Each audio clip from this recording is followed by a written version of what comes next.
Hello, everyone. Welcome to Five Questions with Seth. This time it is the Southern Charm Christmas edition. It's been a while since I've done one of these. I got a couple to catch up on, but it is good to reconnect with everybody. Jump a couple of books in process that have been launched this year and talk about this year's holiday launch. So, with that, we'll get right into it. A Southern Charm Christmas follows the tale of Noah Wild. He is a reporter. During the holidays, he's usually somewhere on a ski slope, somewhere with snow, some prototypical Christmas town. And this year, he finds himself in the very, very charming town of Southport, North Carolina. It is an unusually muggy Christmas year. So Noah finds himself trying to capture the ideal Christmas image to make the cover of the magazine, Coastal Charm magazine. However, the heat and everyone in shorts and t-shirts is kind of making his Christmas spirit a little challenging and increasing the challenge for his assignment to capture prototypical Christmas in Southport. That said, the very charming Peyton James, one of the owners of a waterfront mansion that he is sent to take photos of and do a little photojournalism about, takes it under her wing to improve his Christmas spirit and show him what a Southport Christmas is all about. That's all I'll go into in the quick synopsis. But it's a lot of fun. It's very sweet, very charming, and it's definitely one of the Christmas books that I'm very, very proud of. So I'm excited for y'all to get a glimpse of a Southern Charm Christmas. So with that, we'll jump into some of the questions. So question number one, what drew me to Southport, North Carolina as the setting?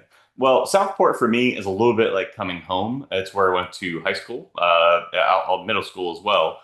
So I would call it some of my formative years. And I went to college just about 45 minutes up the road in Wilmington, North Carolina. So I had a really good subset of my growing up in that area. An amazingly charming town. Like I absolutely adore Southport. So for me, it was a setting that I could make part of the character of the story that was really, really near to my heart. So it was a blast to kind of go back in time and also revisit a few times as I was writing this novel and another one that takes place in Southport, and kind of refamiliarize myself with the area and quite frankly refall in love with Southport, North Carolina all over again. And I hope that you all do as well. Second question, Southport Christmas memories. Since I spent time in Southport, what were some of my fondest memories? To be fair, I had good Christmases and not so good Christmases. And kind of like in the tale of the story, um, we had a Christmas that really approached like the 80s. It was hot, it was balmy. I grew up in Connecticut as a young child, used to cold, often snowy Christmases. So having it very hot outside was just odd. Like it was challenging for my brain to get into the Christmas spirit. Now, I was a kid. I loved Santa Claus. I loved presents. I loved all that stuff. I loved baby Jesus. But it was a little difficult to get into the Christmas mode, just like Noah Wild in this story. However, one of my fondest Christmases, we had, I forget, it was somewhere over a foot, almost nearly 18 inches of snow one year. It was 30 some degrees out. I was in absolute heaven. That was a fantastic North Carolina Christmas for me. So I hope you all enjoy the story and kind of get a vibe for what Christmas in Southport is like, whether it's hot or cold. And in the story, there's a few little wrinkles in there that have some surprises for you. All right, so in this story, we take on a little bit of a Christmas mystery. That is true. I've actually been asked to write Christmas mysteries. I didn't set out to make a Southern Charm Christmas a mystery per se. However, there are some mystery elements, I will say. So I would say call it a Christmas mystery light. Um, Peyton is struggling with some challenges with her family home and her family's ability to keep it. And there's some doubt as to whether her family actually had rightful ownership to it. So Noah sets out to kind of help Peyton and her family retain their family home, their legacy, as part of the story. So yeah, there's some mystery elements. Those of you who've read a lot of my novels know that my beach house mysteries are pure mysteries. My Dark Chase series delves into some mysteries. I've always been a mystery fan myself. So it's kind of fun to put that wrinkle in to this story. You know, who knows? Maybe in the future we'll do some pure Christmas mysteries moving ahead. Next question. You, as a thriller writer, a mystery writer, I've delved into a lot of stories about Christmas.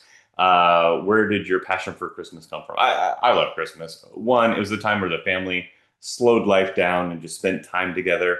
The world itself seems to kind of, even though it's busy and chaotic and the frenzy of Christmas and Christmas parties and Christmas shopping and all of those things, there's also a side of Christmas, even today, where I see the world kind of slows down for just a tick, especially on Christmas Eve and Christmas Day. People aren't going to work, they're no longer shopping. It's just coming together. And I absolutely love that. And around midnight on Christmas Eve, there's just a peace to the world that is just, it's heavenly. So I absolutely love Christmas. Obviously, I love the story of Jesus's birth and everything that comes with it. So yeah, I love Christmas. I love Christmas stories. I love watching Hallmark. Yeah, I'm a Hallmark junkie. Most of you guys know that by now. I love Great American Christmas. I love a lot of the things that Angel Studios have come up with. I watch movies on Lifetime, whoever. I love a good, heartfelt Christmas story. So hopefully I've given you all a few of those myself. As always, I take a question from my author friends, and their question is using real people and places as characters or parts of the setting in your story. It's a tricky bit. So to be fair, I always try to get permission. So the first time I actually used real people in one of my stories was just kind of fun. I think that started at Christmas Con one year, where I allowed people to put their name in a hat to just be a named character. Didn't mean I took any of their persona or any of their likeness or anything like that. It was just their name as a character in the book. However, in A Southern Charm Christmas, there was a character in particular, actually two, that just fit the story really well. So I reached out to them, see if it would be okay for me to put them into the story. They seem to have a lot of fun with it. I do that with businesses as well. Most of the time, I try to get the business's permission. Of course, when I write, I'm always kind to the businesses and the people. So it's usually not an issue, but I do like to get permissions as much as I can as I do it. Legally, yes, we can do it, especially if there are known public, iconic places. That makes it super easy. If it's things that can be very specific down to a person, you have to be way more careful with. Like I say, I get written express permission to do that. It just keeps things safe. But however, if you read through the A Southern Charm Christmas, you'll find a character or two in there that might have sprung from real life, and they were just absolutely perfect for the story. They're amazing people, friends of mine. So it was a real joy to slip them into a few parts of the story. So, anyways, I hope you all love A Southern Charm Christmas. I hope you have a fabulous holiday season. And from my heart to yours, Merry Christmas to all of you. Take care.